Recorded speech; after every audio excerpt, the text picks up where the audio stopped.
Shalom, selamat hari Minggu Bapak Ibu Saudara-saudari. Saat ini kita akan membaca dan merenungkan firman Tuhan. Sebelumnya mari kita bersatu di dalam doa.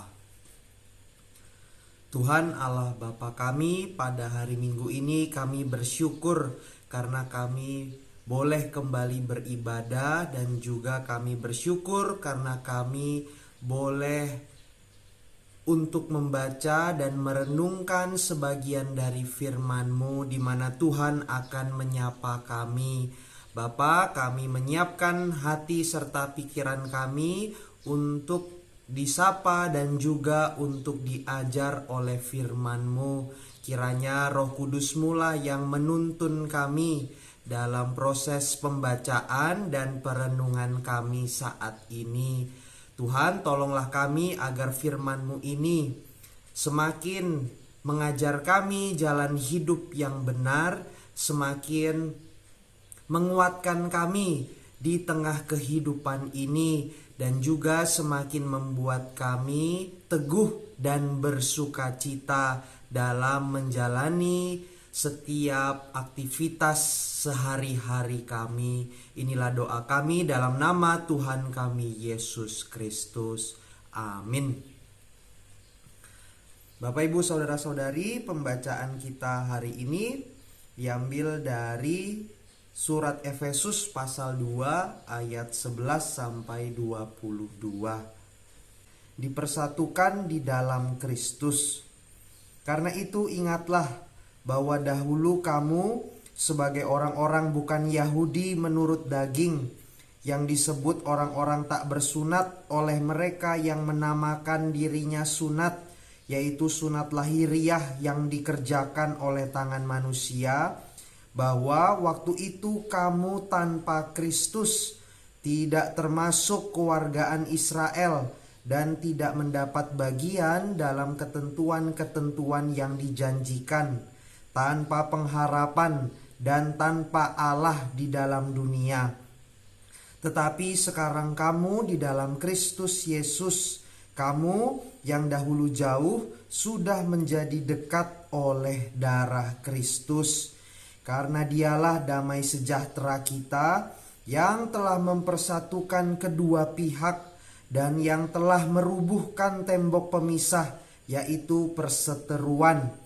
Sebab dengan matinya sebagai manusia, ia telah membatalkan hukum Taurat dengan segala perintah dan ketentuannya, untuk menciptakan keduanya menjadi satu manusia baru di dalam dirinya, dan dengan itu mengadakan damai sejahtera, dan untuk memperdamaikan keduanya di dalam satu tubuh dengan Allah oleh salib, dengan melenyapkan perseteruan pada salib itu.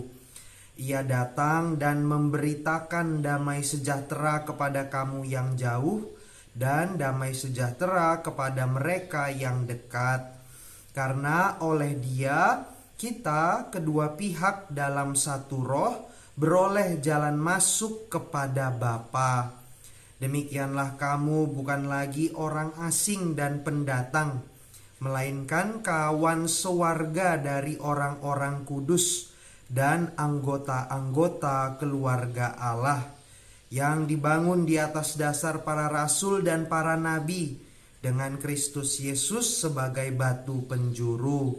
Di dalam Dia tumbuh seluruh bangunan, rapi tersusun menjadi bait Allah yang kudus di dalam Tuhan. Di dalam Dia kamu juga turut dibangunkan menjadi tempat kediaman Allah di dalam Roh. Demikianlah firman Tuhan.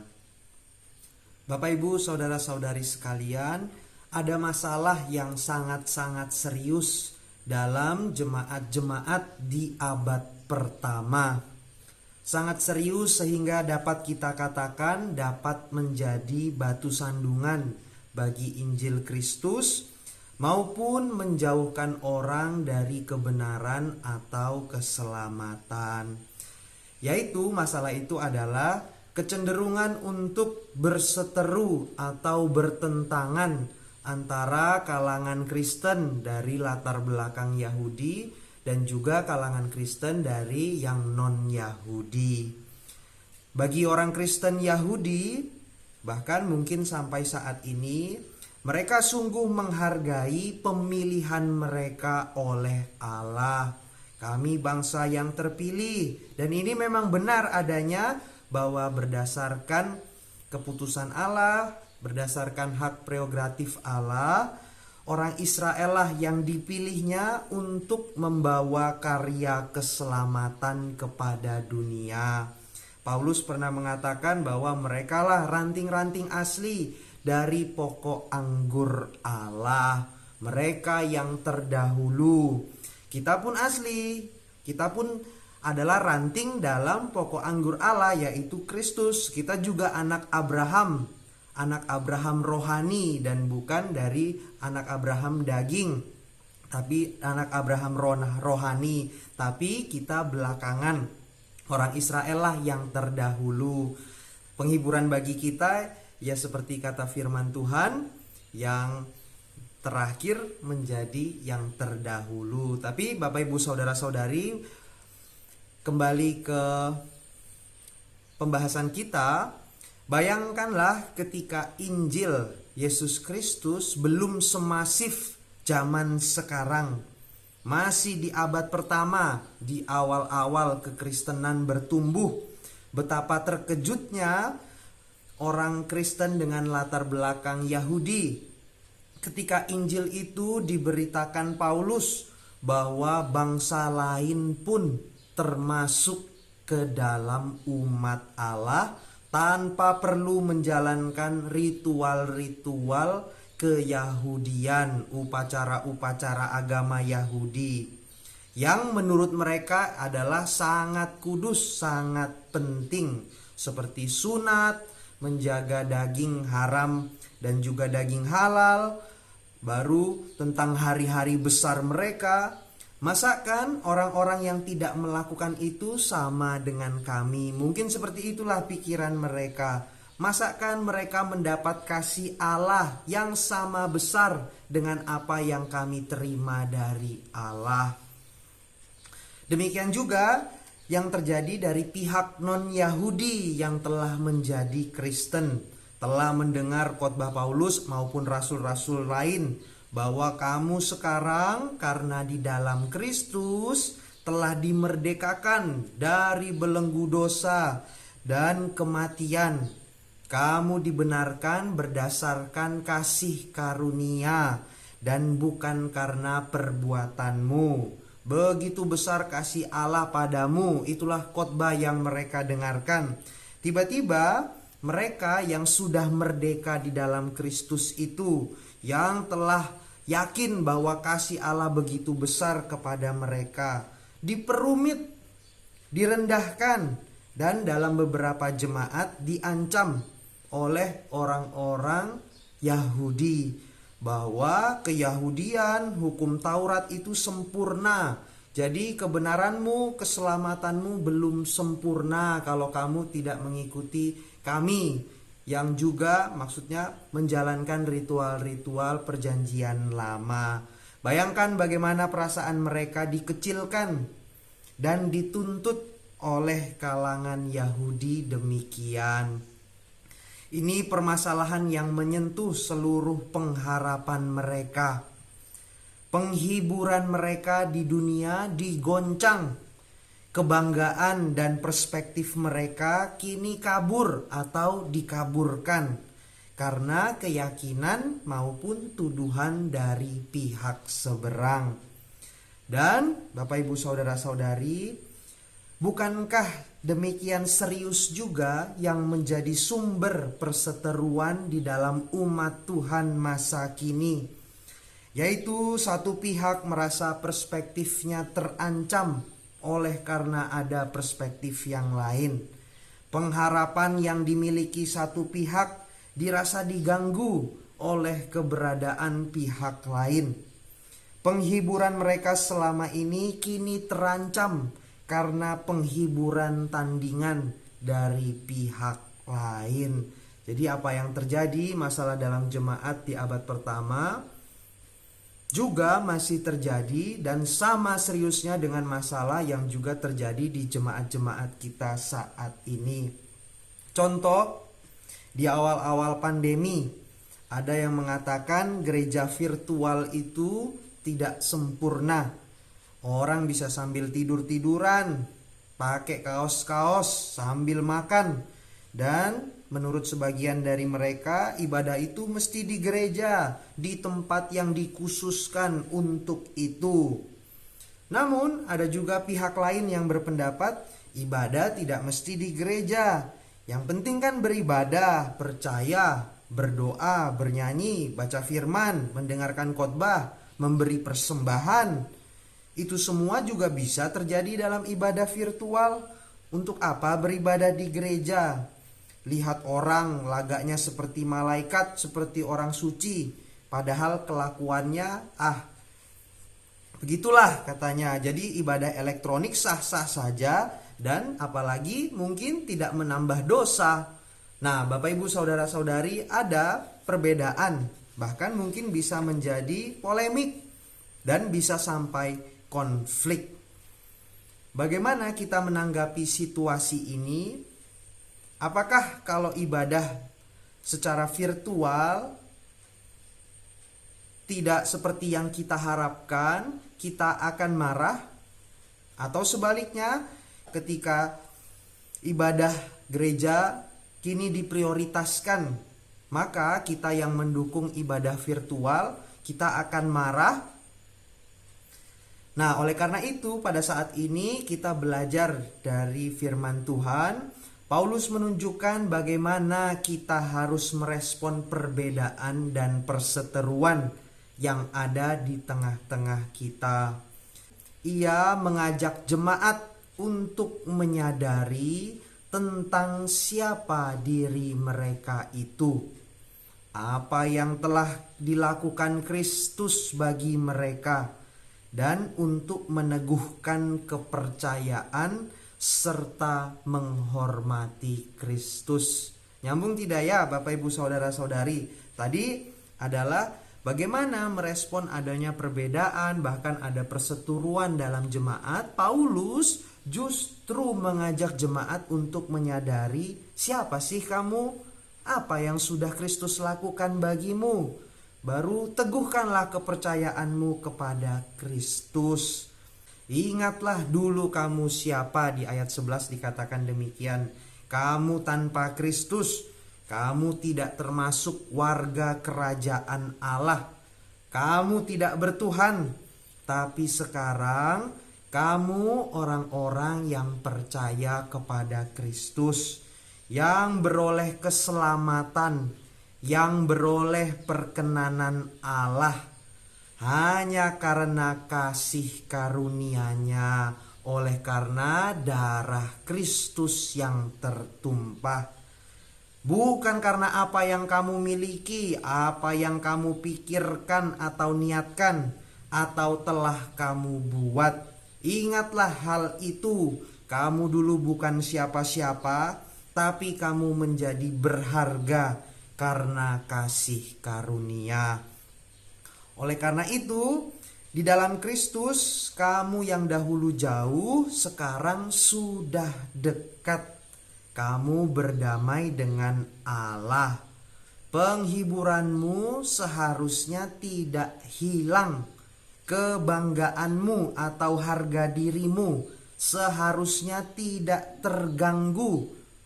Pengharapan di dalam Kristus seharusnya tidak berubah, sehingga kamu tidak jatuh dalam dosa karena keberadaan saudara seiman yang memiliki perbedaan denganmu. Semoga kita bisa melihat jalan pikirannya ya Bapak Ibu. Jadi Paulus mengingatkan, kamu dulu itu bukan siapa-siapa, tapi karena kasih karunia Tuhan sekarang kamu selamat. Kamu punya damai sejahtera. Seharusnya keselamatanmu, damai sejahteramu, harga dirimu, pengharapanmu tidak berubah, tidak menjadi gugur hanya karena perbedaan dengan saudara seiman. Apakah karena perbedaan usia, penampilan, kecerdasan, pengalaman, status ekonomi, ras, sudut pandang teologi, kamu menjauhi, merendahkan, dan membenci saudaramu yang juga percaya kepada Kristus dan yang baginya juga telah tertumpah darah Kristus? Ingatlah pengorbanan Kristus, darahnya yang ditumpahkan menghancurkan tembok pemisah di antara sesama orang percaya. Tembok bait suci dulu memisahkan orang Yahudi dan orang non-Yahudi. Tapi setelah kematian Kristus, semua orang yang percaya memiliki hak yang sama untuk datang kepada Allah. Konsekuensinya, Bapak Ibu saudara-saudari, semua orang memiliki hak bicara. Semua orang percaya memiliki hak bicara yang sama, hak didengar yang sama, hak mendapat kebaikan dan perhatian yang sama. Tidak ada yang lebih tinggi dan tidak ada yang lebih rendah. Itulah makanya tadi dikatakan kamu adalah kawan orang-orang kudus, kawan sewarga, dan anggota-anggota keluarga Allah. Akan tetapi Bapak Ibu saudara-saudari, kita melihat kalangan Yahudi maupun yang non-Yahudi Kristen sama-sama salah dan sama-sama berdosa. Orang Yahudi bersalah karena percaya atau meninggikan diri bahwa hal-hal lahiriah atau kedagingan mereka, yaitu keturunan Abraham secara daging, bersunat, menjaga haram dan halal, hari-hari khusus, dapat menyelamatkan mereka. Ingatlah, kamu dibenarkan bukan karena perbuatan ataupun karena kedaginganmu, tapi karena kasih karunia Allah. Jadi mereka salah di situ dan itulah diingatkan Paulus. Kemudian sedangkan orang-orang non-Yahudi salah juga karena mereka juga akhirnya menjauhi dan membenci orang-orang Kristen dari kalangan Yahudi. Kedua-duanya salah dan kedua-duanya harus bertobat. Dalam Lukas 13 ayat 2-5, Yesus menjawab mereka, "Sangkamu orang-orang Galilea ini lebih besar dosanya daripada dosa semua orang Galilea yang lain, karena mereka mengalami nasib itu? Tidak, kataku kepadamu, tetapi jikalau kamu tidak bertobat, kamu semua akan binasa atas cara demikian. Atau sangkamu ke-18 orang yang mati ditimpa menara dekat Siloam lebih besar kesalahannya daripada kesalahan semua orang lain yang diam di Yerusalem? Tidak, kataku kepadamu, tetapi jikalau kamu tidak bertobat, kamu semua akan binasa atas cara demikian." Bapak Ibu saudara-saudari, implikasinya adalah dalam menilai serta menanggapi persoalan perbedaan yang terdapat di tengah-tengah umat atau gereja. Kalau ada perbedaan, kita harus sangat merendahkan hati di hadapan Kristus. Ingatlah, dahulu kamu bukan siapa-siapa. Kita semua adalah orang-orang yang beroleh kasih karunia. Bukan karena saya hebat, saya tahu betul, saya telah melakukan ini itu, orang lain tahu apa, dia telah berbuat apa, dia salah kok sama saya dan sebagainya. Hati-hati Bapak Ibu saudara-saudari, mungkin kita benar, tapi kita bisa jatuh ke dalam dosa karena tinggi hati dan sombong rohani. Dan di mata Tuhan dosa ya dosa, pemberontakan kepadanya. Bahwa hati kita masih memberontak dengan kesombongan dan ketinggian hati meskipun kita benar. Kita harus rendah hati di dalam Kristus dan mengingat firman-Nya.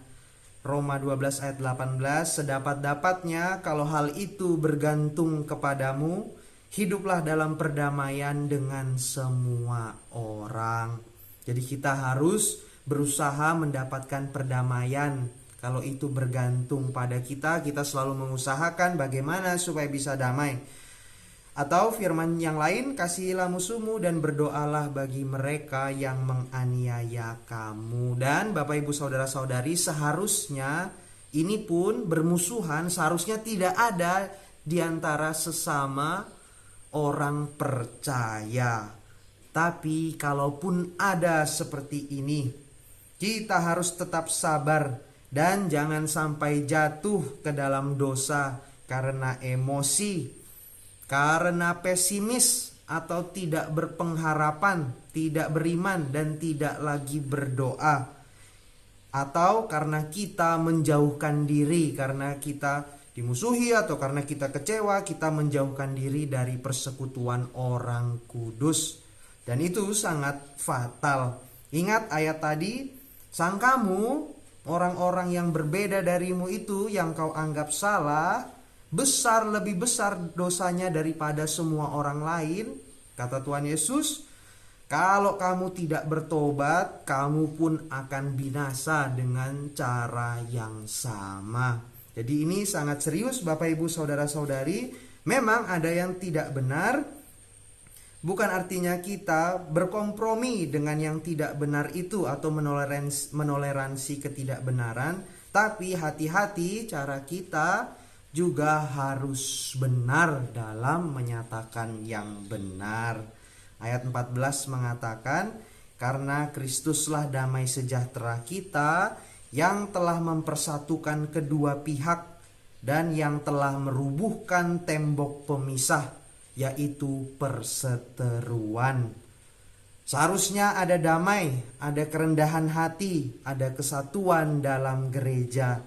Tapi kalaupun realita perwujudan kesatuan tersebut banyak tantangan, kita doakan selalu, berdoa selalu.